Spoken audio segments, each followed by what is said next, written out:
Injili kama ilivyoandikwa na Mathayo mtakatifu, mlango ni wa 7 kuanzia aya ya 15 hadi 20.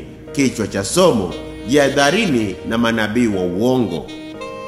Somo lenyewe: jihadharini na manabii wa uongo, watu wanaojia wamevaa mavazi ya kondoo, walakini kwa ndani ni mbwa mwitu wakali. Mtawatambua kwa matunda yao. Je, watu huchuma mizabibu katika miiba, au tini katika mibaruti?